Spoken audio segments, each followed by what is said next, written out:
안녕하세요. 안녕하세요. 행복한 슬기입니다. 오늘도 이렇게 다시 한번 아까 방금 전에 이성중 형제님께서 기도하셨듯이 이제 우리의 믿음의 시금석인 이 요한계시록 말씀 우리 사랑하는 형제자매님들과 함께 배울 수 있는 이 기회를 하나님께 감사드립니다. 아멘.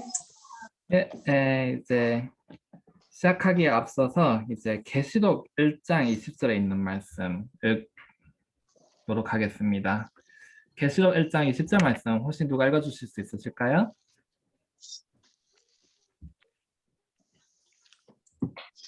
내 본 것은 네, 내 부탁드립니다. 오른손에 7 별의 비밀과 7 금촛대라. 7 별은 7 교회의 사자요. 7 촛대는 7 교회니라. 네, 감사합니다. 네, 이번 주부터 이제 본격적으로 이 7교회의 계시들을 이제 공부할 건데요. 하나씩 공부하면 이제 좀 시간이 오래 걸릴 수 있기 때문에 오늘은 2개, 에베소 교회와 서머나 교회 이 2 교회에 대해서 말씀 배우는 시간 갖도록 하겠습니다. 먼저 이 7교회가 실제로 이게 있었던 마을 또 거기에 있었던 교회 이름들인데요. 이게 어디 있는 건지 잠깐 보여드리도록 하겠습니다. 여기 화면 보이시나요? 예. 네, 여기가 이제 잠시만요. 여기 제가 보이도록 하겠습니다. 혹시 제 마우스 보이시나요? 네. 네, 여기 제 마우스가 지금 가리키는 이곳이 바로 이스라엘인데요. 여기 중심에 있는 게 여기 예루살렘입니다. 그리고 아래쪽에 애굽, 여기 홍해가 있고 여기 이스라엘이 있는데요. 그리고 여기 큰 바다가 여기 지중해라는 바다입니다. 이게 다 시야잖아, 그죠? 네, 이 지중해를 둘러서 여기 남쪽으로 아프리카, 이제 동쪽으로 아시아, 또는 이제 중동이라고도 부르죠. 여기 옆으로 가면 이제 이란과 이라크가 있는 중동이 있고요. 그리고 이제 위쪽으로 가면 북쪽으로 가면 이제 유럽이 나옵니다. 그래서 이 지중해를 둘러싼 이 지역이 바로 이 계시록이 쓰였던 당시에 로마 제국이 있었던 지방이고요. 저기 잠깐만요. 제주도 조용히 해주십시오. 잡음이 심합니다. 네. 네, 여기 가운데 여기 길쭉한 곳, 여기 반도가 있죠. 여기 이탈리아입니다. 여기 중심에 있는 게 로마고요. 여기 그 옆에 있는 게 그리스. 네, 여기 이제 그리고 여기 있는 게 바로 터키인데요. 이 7교회는 여기 터키의 이 서부 쪽에 실제로 실존하고 있습니다. 이 터키들 예전에는 소아시아라고 불렀었는데요. 이 소아시아 중에서 여기 확대해서 보면 이쪽 지방에 여기에 보시면요. 여기 반모섬이 있고요. 여기 에베소, 서머나, 버가모, 두아리라, 사레, 빌라델비아, 라오디게아. 그래서 실제로 여기 반모섬에서 편지를 보내면 에베소부터 시작해서 시계 방향으로 이 사자가 돌 때에 정확히 7교회 순서대로 이 편지가 돌아오도록 되어 있습니다. 에베소, 서머나, 버가모, 두아디라, 사레, 빌라델비아, 라오디게아 이렇게 되어 있습니다. 그래서 여기에 우리가 이제부터 말씀을 배울 이 7교회의 실제 위치인데요. 이 성경 말씀은 항상 여러 의미가 있기 때문에 실제로 이 7교회의 당시에 그 영적인 상태가 여기 적혀 있었던 상태라고도 볼 수 있습니다. 그러나 우리에게 있어서 이거는 그 이상의 의미가 있는데요. 7교회는 예수님께서 승천하시고 이제 그리스도교가 처음으로 생겨났을 때부터 유대인이 그 사명을 이루지 못하고 이제 교회라는 새로운 개념을 그리스도께서 직접 이 땅에 계실 때 새로 지으셨는데 그 교회의 역사를 이 일곱 교회를 통해서 배울 수 있습니다. 이 교회의 역사 중에서도요, 이 일곱 교회가 초점을 맞추고 있는 것은 영적인 상태입니다. 교회 내부의 영적인 상태. 그래서 교회 외부에 일어나는 사건들 이런 거에 대해서 초점을 맞추기보다는 교회의 내적인 영적인 상태가 어떤지에 초점을 맞추는 것이 이 일곱 교회입니다. 그래서 이 일곱 교회는 각 시대를 통해서 성실했던 백성들에 대해서도 다르지만 교회 안에는 늘 무엇이 있다고 되어 있죠? 교회 안에는 늘 가라지와 곡식이 있다고 예수님께서 갈고기 있다고 예수님께서 예언하셨죠. 그래서 이 일곱 교회를 통해서 볼 때 우리는 성실했던 충실했던 백성들 남은 무리뿐만이 아니라 이 교회 안에 있으면서도 하나님께 배반하였던 자들, 하나님께 충실하지 못했던 자들의 상태 또한 우리가 배우게 될 것입니다. 그래서 이 일곱 교회의 영적인 상태, 각 시대를 통해서 영적인 상태, 그리고 오늘날에 이르기까지 우리 이 교회 역사에 대해서 이제부터 배워보도록 하겠습니다. 먼저 에베소부터 들어갈 건데요. 들어가기 앞서서 이 일곱 교회를 배울 때에 항상 특징이 있습니다. 이게 편지지요? 일곱 교회에게 보내는 편지. 그래서 편지에는 항상 무엇이 있나요? 인사. 인사도 있고요. 받는 사람이 있고 보내는 사람. 보내는 사람이 있습니다. 그래서 이 일곱 교회를 볼 때 우리가 항상 반복돼서 일어나는 것이 6가지 정도 있을 건데요. 받는 사람이 있고 보내는 사람이 있고 칭찬의 말씀이 있고요. 그리고 견책의 말씀이 있고 공고의 말씀 그리고 보상의 말씀 이렇게 6가지가 에 대해서 배울 것입니다. 그럼 먼저 죄송합니다. 그 에베소 교회에 대해서 배워보도록 할까요? 에베소 교회 2장 1절 말씀 누가 읽어주실 수 있으실까요?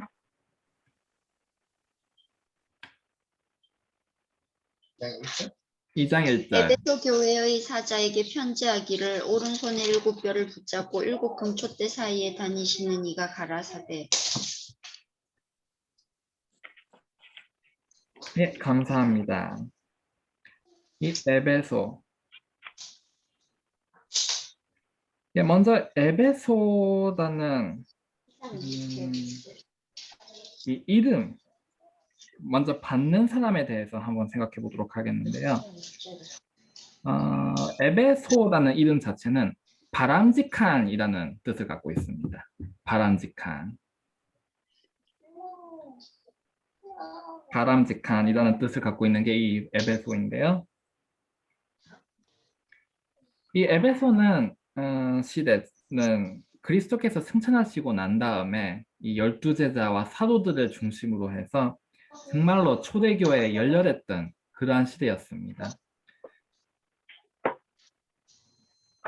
그래서 이 사도들과 초대교회는 정말로 열심을 품고 이 교회의 기반, 교회의 기초를 마련한 그러한 교회였는데요.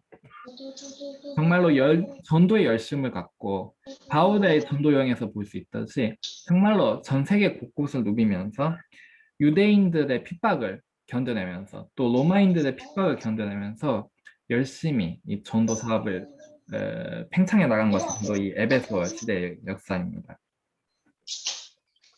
그래서 에베소는 바람직하다는 이름이 붙은 그러한 교회였는데요. 보내신 이에 대해서는 뭐라고 적혀 있죠? 오른손에 7뼈를 붙잡고 7 금촛대 사이에 다니시는. 네, 감사합니다. 네, 그래서 이 말씀은 우리가 지난주에도 본 말씀이죠. 예수님의 형상에 대한 묘사인데요. 이 7교회를 보면 예수님의 소개가 다 다릅니다.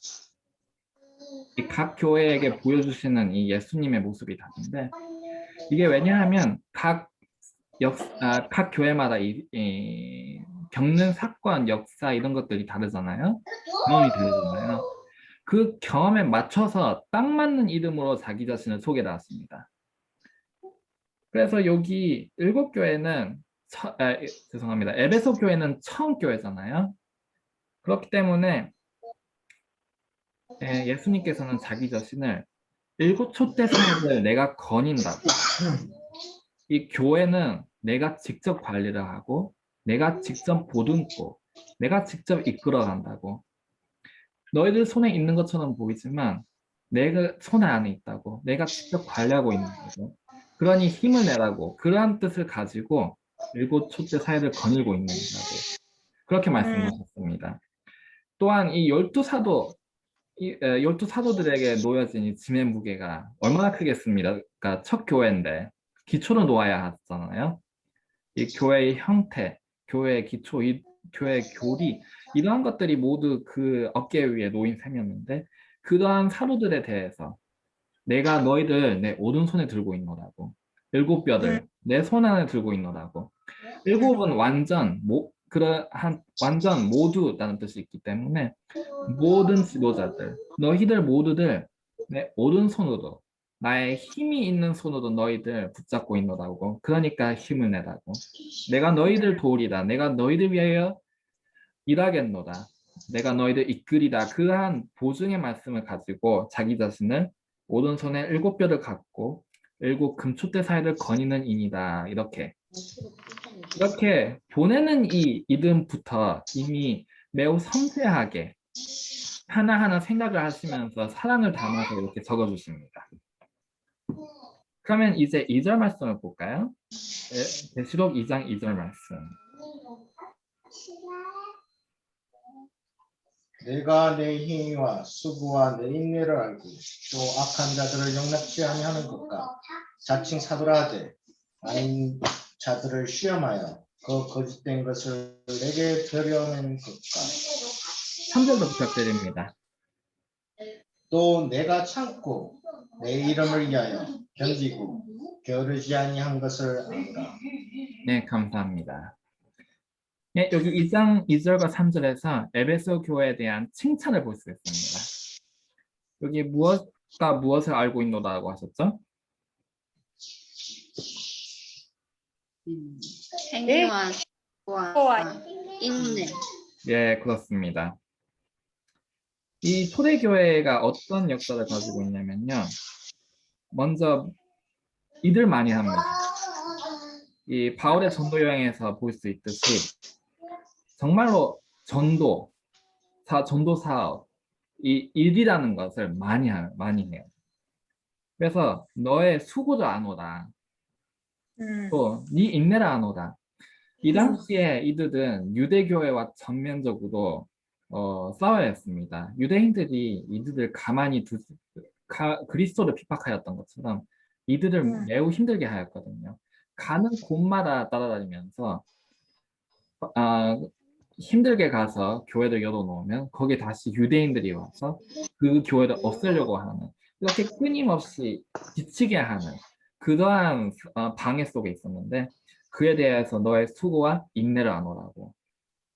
그리고 너의 행위를 안 오라. 악한 자들도 용납지 아니하였던 것과 자칭사도. 이 당시에는 이제 거짓 그리스도 그리고 거짓 선지자들이 많이 일어났던 시대입니다. 그래서 이들이 내가 사도노라, 내가 그리스도노라 이렇게 하면서 거짓 교리를 전파하려고 했는데 이들을 예수님의 말씀에 비교하여 보면서 그들이 틀렸는지 아니면 그들이 참으로 사도인지 그것을 분별하여 냈던 그러한 시대였습니다. 그래서 너희가 참고 내 이름을 위하여 견디고 게으르지 아니한 것은 아노라. 일본어 성경에서는 너희가 연약해지지 아니하였도다. 이제 지치지 않고 늘 인내하고 그것을 견딘 것에 대하여 이 수고에 대해서 칭찬의 말씀을 주십니다. 그럼 다음 4절 말씀 보시겠습니다. 4절 말씀 읽어주실 수 있으실까요? 그러나 너를 책망할 것이 있나니 너의 처음 사랑을 버렸느니라. 너의 처음 사랑을 버렸느니라. 이 에베소의 칭찬이 무엇이었죠?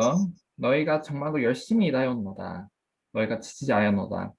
근데 여기 견책의 말씀은 그 열성을, 그 사랑을 너희가 보렸노라.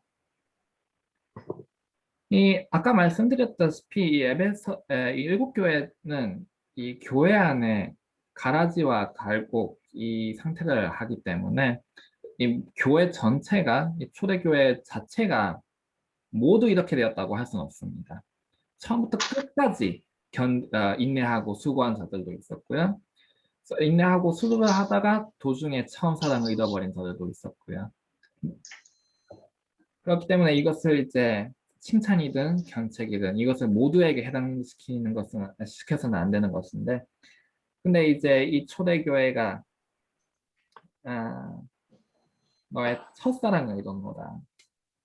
먼저 하나님에 대한 첫사랑, 그들의 열심, 그리고 이 순수한 진리에 대한 기쁨, 이것을 잃어버렸습니다. 이제 선지자, 사도행적의 말씀을 나중에 보시면 아시겠지만, 사도행적에 보시면 이제 계시록에 해당되는 부분에 대해서 화이트분께서 쓰신 곳에서 이 에베소 교회의 실제 상태를 자세하게 볼 수 있는데요. 거기 보시면 이들이 반복되는 이 진리의 말씀에 대해서 지겨워하기 시작하면서 교리에 중요하지 않은 점들, 정말 이 중요한 진리가 아닌 점들에 이제 초점을 맞추고 거기에 온 신경을 쏟고 그리고 뭔가 새로운 것을 갈급하고 그러한 것을 추구하기 시작했다고 나와 있습니다. 그렇게 해서 하나님에 대한 첫사랑을 잃어버린 것인데요. 이것이 매우 위험합니다. 왜냐하면 우리는 이 진리의 중심에서 눈을 떼지 않고 이것을 점점 확장해 나가야 되는 것은 사실이지만, 만약에 중요하지 않은 곳에 초점을 두고 거기에 온 신경을 쏟고 그거에 대해서 토론하고 논의하고 그렇게 하다 보면은 이 길을잇기가 쉽습니다. 중심적인 교리의 방향 자체를 틀게 되고, 그리고 아까 거짓 사도를 분별해낸 것에 대하여 칭찬하셨죠. 이 힘을 잃게 됩니다. 거짓 사도에게 현혹되고 거짓 교사를 따르게 되는 그러한 위험이 있기 때문에 이 처음 사랑을 잃어버린다는 것, 이 순수한 진리, 정말로 처음에 받아들여서 기뻐했던 그 진리에 대한 사랑을 버린다는 것은 우리의 생명 자체를 위협할 수 있는 그러한 매우 큰 위험이 뒤따를 수 있습니다. 그렇기 때문에 여기서 너희가 처음 사랑을 잃어버립니다. 그리고 또한 그러한 것에 대하여 그러한 것에 따라서 오는 것은 형제에 대한 사랑을 잃어버리는 것입니다. 그러한 것에 눈을 돌릴 때 형제에게 가졌던 그 첫사랑이 아니라 형제의 악한 부분을 보고 형제의 약한 부분에 눈을 맞춰서 서로를 힘들게 하고 서로를 심판하게 하는, 서로를 판단하는 그러한 상태에 초대교회는 빠지고 말았습니다. 그래서 여기서 하나님께서 너희는 처음 사랑을 잃어버렸노라. 이것은 에베소 교회만이 아니다 우리 신앙생활 전체에 있어서 매우 중요한 말씀입니다. 우리는 예수님을 처음 알았을 때의 그 처음 사랑, 그리고 용서를 배웠을 때 그 처음 사랑, 거기에서 벗어나면 안 되고요. 늘 거기에 눈을 맞춰서 점점 그 사랑을 깊게 해야 합니다. 만약에 우리가 다른 곳에 눈을 돌린다면 다른 교리 또는 중요하지 않은 세세한 곳이라든지 또는 형제의 약한 점이라든지 처음 사랑에서 그곳으로 눈을 돌리는 순간 우리는 이 에베소 교회가 하였던 실수와 같은 실수를 되풀이하게 될 것입니다. 그래서 5절에 뭐라고 공고를 하셨나요? 5절 말씀에 그러므로 어디서 떨어진 것을 생각하고 회개하여 처음 행위를 가지라. 아니 그리하지 아니하고 회개하지 아니하면 내가 내게 임하여 내 촛대를 그 자리에서 옮기리라. 네, 감사합니다. 그러므로 이 처음 사랑을 잃어버린 이 에베소 교회에 대해서 처음 사랑이 무엇이었는지 다시 한번 생각해 보라. 그리고 그 처음 사랑으로 돌아가라고 회개를 하고 그곳으로 돌아가라고 그렇게 공고를 하고 계십니다. 또 회개를 하지 않는다면 어떻게 될 것이라고 경고가 있죠? 공고가 있고 경고가 있습니다. 그리고 경고, 촛대가 옮겨. 촛대가 옮겨집니다. 촛대가 무엇이라고 나와 있었죠? 교회. 교회. 그리고 촛대 위에 무엇이 있나요? 교회 지도 촛대 위에 불이 있습니다. 그리고 그 불로부터 뭐가 나오죠? 빛. 빛이 나오죠. 이게 우리 교회가 어떠한 곳인지를 아주 잘 묘사를 하고 있는데요. 예수님께서는 이 지상을 떠나시면서 이 교회에게 특별한 약속을 하셨습니다. 내가 간 후에 누구를 보내리라? 성령을 보내. 보혜사. 보혜사 성령을 보내리라. 이 불이 그리고 이제 보혜사 성령이 불의 형태로 이 교회에 내렸었죠. 그래서 이 촛대 즉 교회라는 것은 보혜사 이 성령을 가지고 그리고 그 성령에 의해서 진리 빛을 깨닫고 그 빛을 보관하고 그 빛을 모두에게 비출 수 있는 그러한 것이 바로 이 교회 이 촛대의 특징입니다. 이렇게 해서 이런 촛대의 비유를 통해서 이 교회가 어떠한 존재인지를 아주 잘 묘사하시는데 그러한 촛대를 지금 어떻게 하시라고 하셨죠? 옮긴다. 옮기리다. 만약에 우리가 이 행위, 첫사랑을 잃어버리는 이 행위를 회개하고 돌아가지 않는다면 우리는 반드시 이 진리로부터 벗어나게 되어 있습니다. 왜냐하면 이 진리의 중심은 사랑이기 때문이죠. 사랑을 잃는다면 결국에는 이 진리도 버리게 될 것입니다. 그렇기에 만약에 회개해서 사랑을 되찾고 그 진리를 되찾지 않는다면 하나님께서는 이 진리를 보관하기 위해서 촛대로 옮기실 수밖에 없습니다. 그래서 이러한 경고를 남기셨는데요. 우리에도 마찬가지입니다. 우리 마음은 하나님의 성소라고 하셨죠. 이 촛대는 교회를 가리키는 것이지만 하나님께서는 이 교회를 통해서 우리 각자를 하나의 촛대로서 보시고 우리에게 경고를 하고 계십니다. 우리가 만약에 사랑을 잃어버린다면 너희는 이 촛대로서의 역할을 다할 수가 없노라고. 우리도 촛대입니다. 우리에게 성령을 주시고 우리를 통해서 진리를 비추실 건데요. 이 진리를 비추는 가장 효과적인 방법은 바로 그 진리에 늘 우리 생활에 실천하는 것입니다. 만약에 우리 말에서 우리 몸짓, 우리의 표정, 우리의 언어, 이러한 모든 것에서 사랑이 드러나지 않는다면 우리가 무엇을 말하든 그것에는 힘이 없습니다. 그것은 더 이상 빛이 아니에요. 그렇기 때문에 만약에 우리가 사랑을 잃어버린다면 뭐라고 나와 있죠? 고린도전서에 사랑을 잃어버린다면 괭과리 지나치지 않는다고 나와 있죠? 우리가 사랑이 없는다면 우리는 빛을 발할 수 없습니다. 더 이상 촛대로의 역할을 할 수가 없습니다. 그러므로 우리도 잠시 우리가 처음 사랑을 잃어버리지는 않았는지 우리가 어디서부터 떨어진 것인지 그에 대해서 생각을 해볼 필요가 있습니다. 예, 그리고 이제 6절에 하나 더 칭찬을 하여 주십니다. 6절 말씀 읽어주시겠습니까? 오직 내게 이것이 있으니 내가 니골라당의 행위를 미워하는도다. 나도 이것을 미워하노라. 예, 감사합니다. 예, 이 니골라당의 행위라고 나와 있는데요.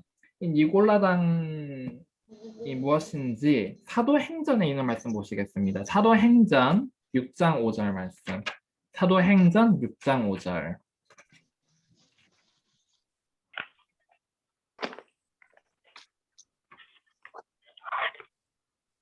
온 무리가 이 말을 기뻐하여 믿음과 맞습니까? 네, 온 무리가 이 말을 기뻐하여 믿음과 성령이 충만한 사람 스데반과 또 빌립과 브로고로와 니가노르와 디몬과 바메나와 유대교에 입교한 안디옥 사람 니골라를 택하여.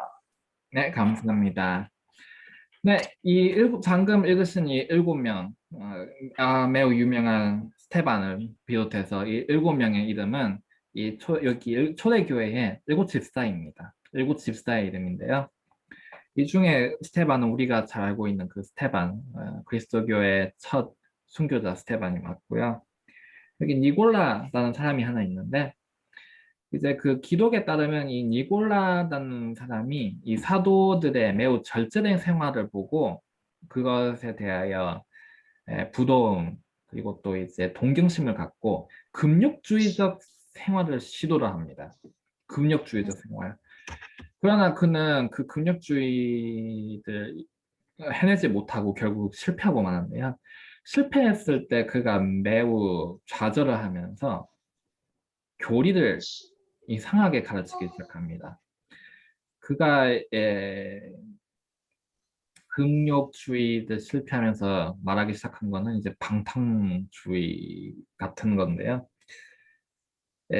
하루에 한 번 방탕을 하는 것이 그리스도인의 삶이다. 그것이 율법을 이루는 것이다라는 말을 이르기까지 이르는데 그가 기본적으로 가르친 것은 예수님께서 돌아가심으로써 이제 율법을 지킬 필요가 없어졌다고. 율법을 지킬 필요가 없노라. 우리는 이미 구원을 받았고 예수님은 믿음으로 우리는 구원을 얻는 거기 때문에 우리가 무엇을 하든지 하고 싶은 대로 하면 된다. 그렇게 가르쳤었습니다. 그래서 사단이 이 세 번째 대쟁투에서 주장하는 바와 매우 비슷하죠. 인간 율법은 필요가 없노라. 우리가 하고 싶은 대로 하면 된다. 이미 구원을 받았노라. 그냥 믿으라. 그렇게 하였던 게 바로 이 니골라 그리고 그를 따랐던 사람들 니골라 당의 가르침이었는데요. 이 초대교회는 이 니골라 당의 가르침을 거절을 합니다. 그리고 그들 배제를 하고 이제 초대교회에서 배제를 받아들이지 않는 그러한 것을 하였는데요. 그에 대해서 칭찬을 하고 계십니다. 그것을 받아들이지 않은 것에 대해서. 그리고 마지막에 7절 말씀 읽어주실 수 있나요? 귀 있는 자는 성령이 교회들에게 하시는 말씀을 들을지어다. 이기는 그에게는 내가 하나님의 낙원에 있는 생명나무의 과실을 주어 먹게 하리라. 네, 감사합니다. 네, 여기에 이제 보상에 대해서 말씀을 하고 계십니다. 예수님께서 여기 칭찬을 하시고 그리고 견책을 하시고 공고의 말씀을 주셨는데요. 이제 책망과를 일 없이 처음부터 끝까지 이 칭찬을 유지하는 자든지 아니면 혹시 이 견책과를 위치에 놓였더라도 이 공고의 말씀을 받아들이고 회개하고 처음 사랑을 되찾는 자들에 대해서 여기서 이 보상을 약속을 해주시고 계십니다. 그리고 어떠한 약속이 주어져 있습니까? 에베소 교회에 대해서. 하나님의 낙원에 있는 생명나무의 과실을 먹게 하는 보상. 네, 감사합니다. 예, 여기 에베소 시대 때는 이제 순교자들도 많이 있었습니다. 이 열두 사도 중 많은 이들 뿐만 아니라 이제 일반 신도들 가운데서도 많은 이들이 이제 유대인들과 로마인들의 핍박 가운데서 순교를 하였는데요. 그러한 순교자들에 대해서 무엇을 주겠다 하셨죠? 생명나무의 생명과를 주겠노라고. 생명나무에서 너희에게 생명을 주겠노라. 너희가 나를 위하여 생명을 버렸으니 너희에게 생명나무의 과실을 주리라. 그렇게 약속을 하셨습니다. 그리고 너희가 수고하였노라고 하셨기 때문에 그 수고에 대한 보상으로 음식을, 이 과실, 수고 후에 가장 필요한 게 바로 이 음식이죠. 회복을 위해서 필요한 게. 실제로도 성경의 역사에서 엘리야가 큰 수고를 한 이후에 이 천사가 내려와서 음식을 주는 것처럼 너희들이 한 수고에 대해서 내가 이 과실을 생명나무의 과실을 주겠노라 그렇게 약속하고 있습니다. 네. 그래서 이 에베소 교회는요 예수님께서 승천하신 34년 기원 후 34년경부터 주로 이제 사도들 가운데에서 마지막으로 사망한 요한 그가 이제 죽은 게 기원 후 100년이었는데요. 주도 34년부터 100년까지의 시대를 에베소 시대라고 말하고 있습니다. 그러나 물론 이 상태라는 게요, 숫자에 너무 집착할 필요는 없습니다. 왜냐하면 우리가 예를 들어서 조선 전기 생활상, 중기 생활상, 후기 생활상이라고 하죠.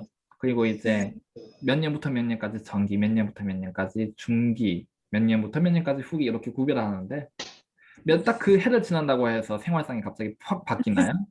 조선 초기에서 조선 중기도 갑자기 바뀌지는 않죠. 예, 그렇기 때문에 이 교회 안의 상태이기 때문에 이것은 항상 이제 조금씩 변해가는 거기 때문에 이 연도가 지난다고 해서 그 상태가 확 바뀌지는 않습니다. 그러나 우리가 이 연도에 대해서 언급을 하는 이유는 이 역사적인 배경 또한 교회의 역사 이것을 좀 더 알기 쉽게 이해하기 위해서는 이 몇 년부터 몇 년까지라고 숫자를 두면은 좀 더 알기 쉽기 때문에 그 몇 년부터 몇 년까지인지에 대해서 그 교회를 각 교회마다 이제 배우게 될 겁니다. 에베소는 34년부터 마지막 사도 요한이 죽은 100년까지를 일컫는 시대고요. 다음 서머나 교회로 넘어가도록 하겠습니다.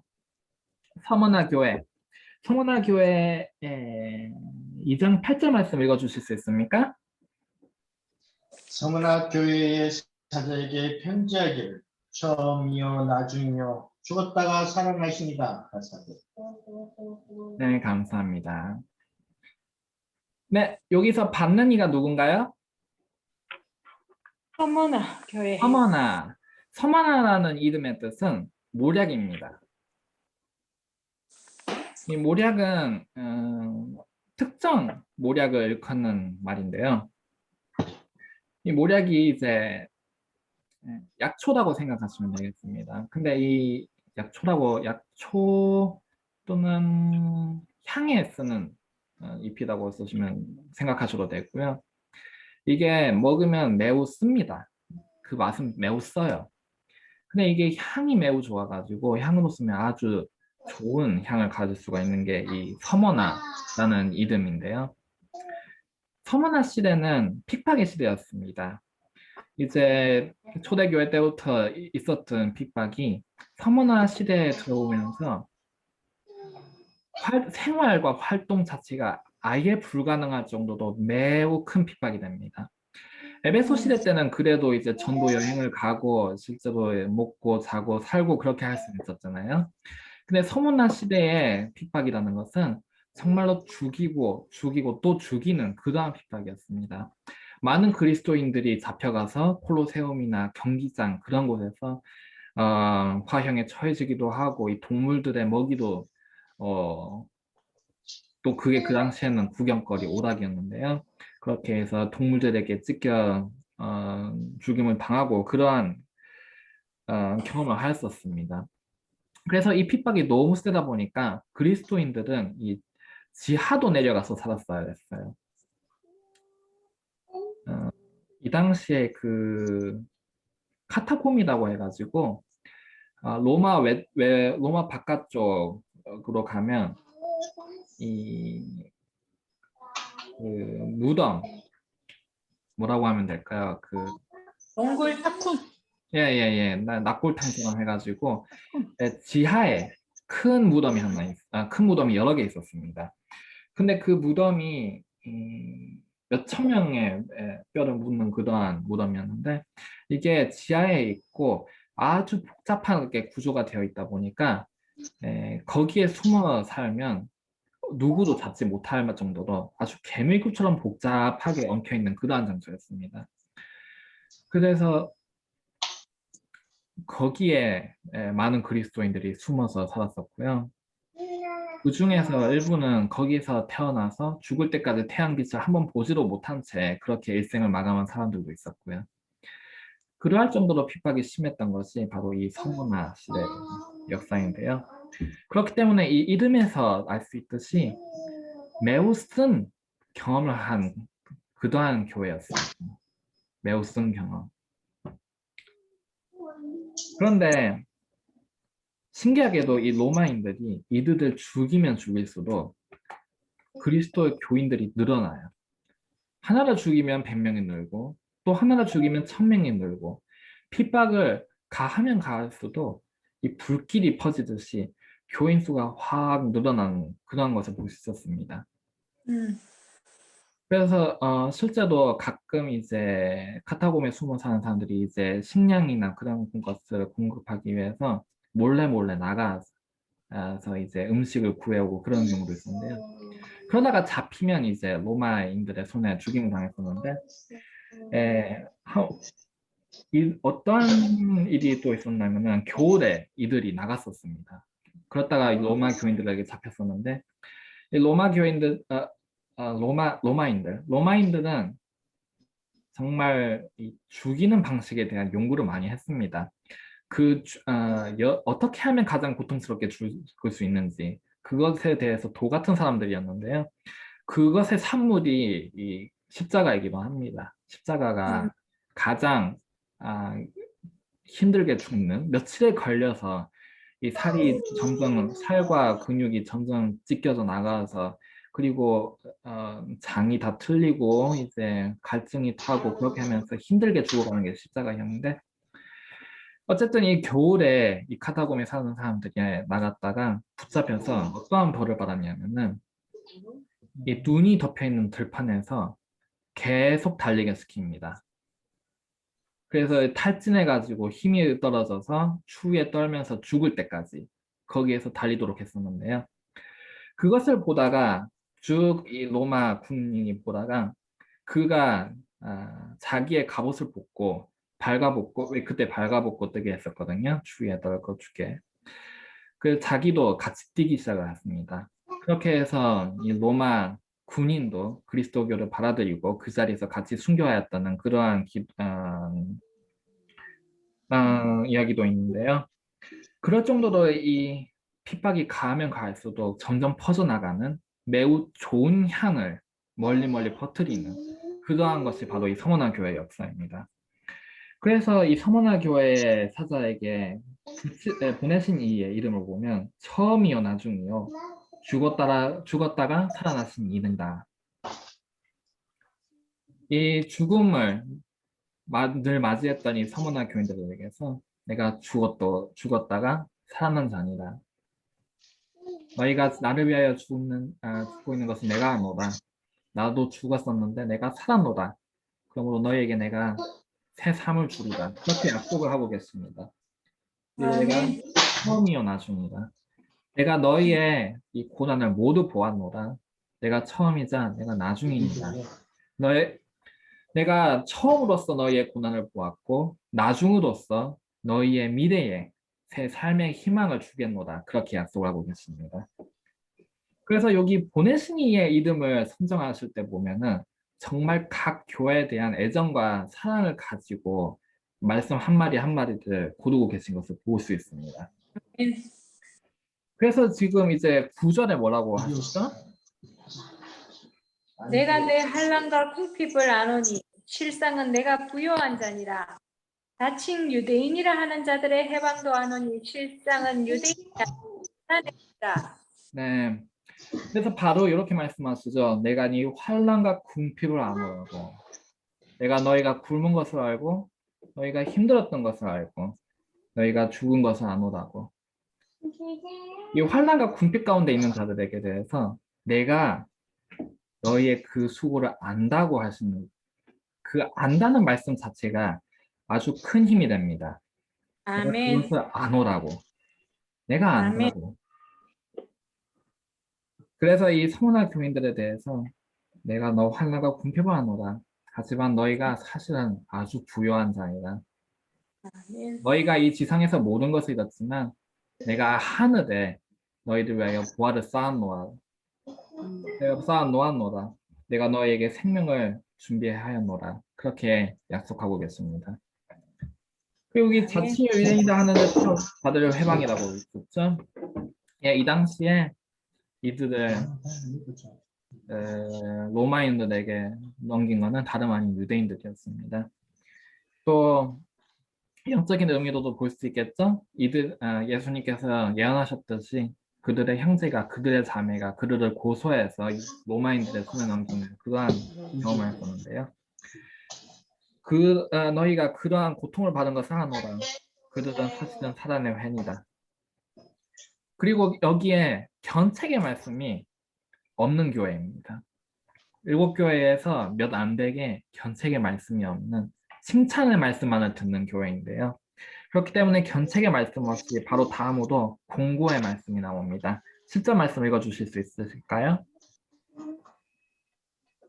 내가 장차 받을 고난을 두려워 말라. 볼지어다 마귀가 장차 너희 가운데서 몇 사람을 옥에 던져 시험을 받게 하리니 너희가 10일 동안 혼란을 받으리라. 내가 죽도록 충성하라. 그리하면 내가 생명의 멸류관을 내게 주리라. 예, 11절 말씀도 부탁드립니다. 이 있는 자는 성령이 교회들에게 하시는 말씀을 들을지어다. 이기는 자는 둘째 사망의 해를 받지 아니하리라. 네, 감사합니다. 네, 그래서 여기 권고의 말씀이 나와 있습니다. 너가 장차 받을 고난을 두려워 말라. 두려워 말라. 그렇게 권고를 하고 계십니다. 예, 여기서 이렇게 말씀하시죠. 너희가 힘들 줄을 내가 아노라고. 너가 잘하고 있으니까 두려워하지 말라고. 내가 너희를 아노다. 내가 너희 힘든 것은 아니다. 두려워 말고 늘 전진하라. 그렇게 격려의 말씀을 주고 계십니다.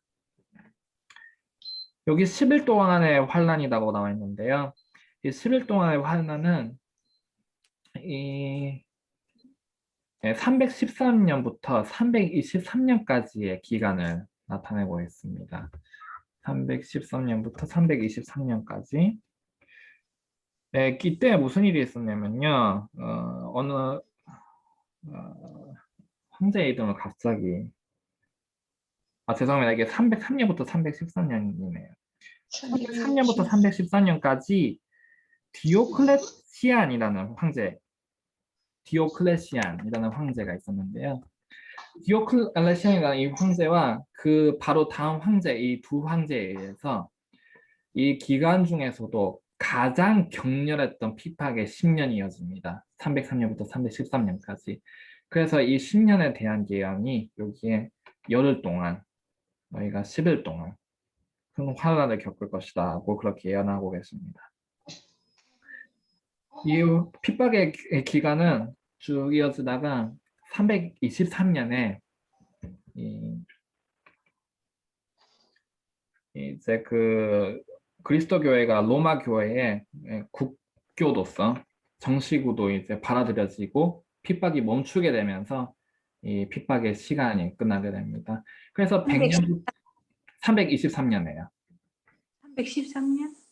323년. 그래서 100년부터 기원 후 100년부터 기원 후 323년까지 이 기간을 사모나 교회라고 하는데요. 여기에 하나님께서 너희가 죽도록 충성하라. 너희가 목숨을 다해서 충성하라. 그리하면 내가 무엇을 주리라고 하셨죠? 생명의 멸류관. 생명의 멸류관을 주리라. 그리고 또한 둘째 사망을 경험하지 않게 하겠노라고.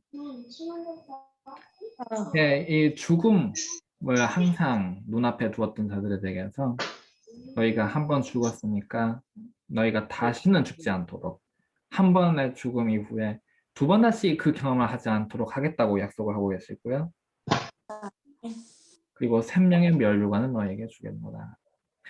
여기서 잠시 에베소 교회의 보상에 대해서 생각해 보겠는데요. 에베소 교회의 보상이 뭐였죠?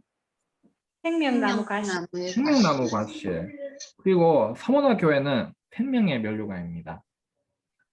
두 교회 모두 이 순교자들이 있었고, 그래서 그에 따라 두 교회 모두 이 생명과 관련된 이러한 보상을 약속하시는데요. 그런데도 차이가 있죠. 생명과였고 여기선 생명의 멸류관이었습니다. 에베소 교회의 이 순교자들은 이 수고와 순교의 경험이었습니다. 수고와 순교의 경험. 그렇기 때문에 너희에게 수고의 보상으로서 너희가 일하고 난 후에 필요한 것으로서 너에게 과일을, 음식을, 그리고 생명을 주겠노라고 약속을 하셨고요. 이 서머나 시대의 순교는 정말로 핍박과 환난과 그리고 순교. 그렇기 때문에 에베소 교회의 순교와는 조금 다른 순교입니다. 에베소 교회는 수고가 있었던 순교였고요. 여기서는 핍박과 환난이 있었던 정말로 살인을 항상 눈앞에 두었던 순교입니다. 그래서 이 에베소 시대 때는 이 반대와 방해에 대항해서 수고를 해서 그에 대한 보상으로서 생명의 나무의 과실을 주셨고요. 여기서는 이 정부에 의한 이 면류관을 가진 자들에 의한 그리고 칼들에 의한 순교였기 때문에 너희가 이 정부에 의해서 나라에 의해서 핍박을 받았고 그에 의해서 목숨을 잃었는데 그러한 너희에 대해서는 내가 생명의 면류관을 주겠노라고 너에게 생명을 주고 면류관으로부터 핍박을 받았으니 내가 너희에게 면류관을 주겠노라고. 그래서 이렇게 각 시대에 맞춰서 각 교회에 맞춰서 딱 맞는 이 단어 하나를 선택했을 때도 딱 맞는 것을 고려해서 이렇게 편지를 쓰고 계십니다. 그래서 너가 죽도록 충성하다. 그리하면 내가 생명의 면류관을 너에게 주리라. 네, 이게 바로 이 서문화 교회의 역사인데요. 각 교회마다 예수님께서는 이렇게 마치고 계십니다. 귀 있는 자는 성령이 교회들에게 하시는 말씀을 들을지어다. 여기서 각 교회에 딱 맞춰서 말씀하고 계시죠.